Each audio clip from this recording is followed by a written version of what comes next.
বাড়িতে, ঠাকুর জামাই এলো বাড়িতে। ও ননদি ঠাকুর জামাই এলো বাড়িতে।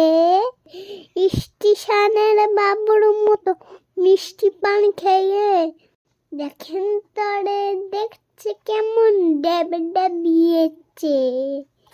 আমি তাই তো বলি চুল বেঁধে হলুদ রাঙা শাড়িতে, ঠাকুর জামাই এলো বাড়িতে।